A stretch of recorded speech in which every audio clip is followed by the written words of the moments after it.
हरिओम. आज मंगळवार 14 जुलै 2026. सद्गुरू ब्रह्मचैतन्य गोंदवलेकर महाराज यांच्या प्रवचनाचा आजचा हा भाग. गुरु सांगेल तेच साधन. ऐकूया त्यांचे विचार. परमार्थ म्हणजे काय हे मी तुम्हाला अगदी थोडक्यात सांगतो. परमार्थाचं जर काही मर्म असेल तर आसक्ती सोडून प्रपंच करणं. ज्याने आपला प्रपंच दिला, ज्याचा तो आहे असं समजून वागलं म्हणजे आपल्याला त्याबाबत सुख दुःख बाधत नाही ना. आणि हे साधण्यासाठी गुरुमुखाने दिलेलं परमेश्वराचे परमात्मेचं नाम आपण घेत असावं. गुरु कुणाला करावं? जिथे आपले समाधान होते तेच गुरुपद म्हणावं. गुरुपद कुठेही एकच असं. गुरुला कुठे आडनाव असतं का?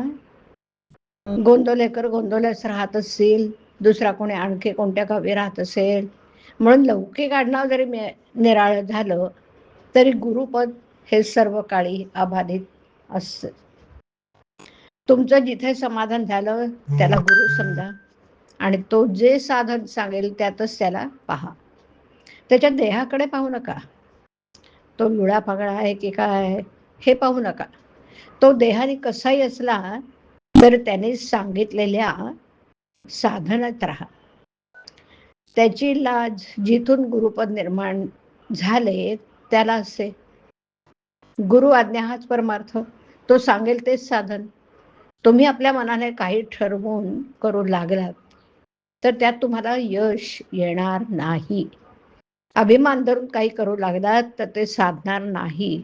आणि म्हणून अभिमान सोडून गुरुकडे जा. गुरु सांगेल तेच साधन हे पक्क लक्षात ठेवा. खरा परमार्थ हा लोकांना उपदेश करण्यासाठी नाही, तो स्वतः करताय. आपला परमार्थ जगाला जितका कमी दिसेल तितका आपल्याला फायदेशीर आहे. जगातल्या मोठेपणात मुळीच सार्थकता नाही. खरा मोठेपणा नसताना उगीच मोठेपणा वाटणं हा तर फार मोठा घात आहे. एकाने कोळशाचं दुकान घातलं आणि दुसऱ्याने पेढेचं दुकान घातलं. दुकान कशाचंही असलं तरी शेवटी फायदा किती होतो याला महत्व आहे की नाही. तसं प्रपंचात कमी जास्त काय आहे याला परमार्थात महत्व नसून मनुष्याची वृत्ती भगवंताकडे किती लागली याला महत्व आहे. परमार्थाला कोणतीही परिस्थिती चालते. आपली वृत्ती मात्र स्थिर असली पाहिजे. एकीकडून मनाचं संयमन आणि दुसरीकडून भक्तीचा जोर असला म्हणजे परमार्थ लवकर साधतो. खरोखर परमार्थ इतका सोपा आहे की तो सहजतेने करता येतो. पण गंमत अशी आहे की तो सोपा आहे म्हणून कुणीच करत नाही.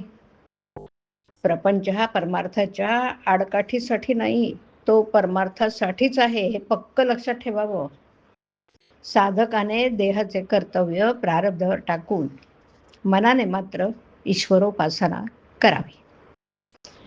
हृदय ठेवावा राम, मुखी सदा त्याचं नाम, हातात असावे प्रपंचाचं काम, हेच खरं परमार्थाचं मर्म.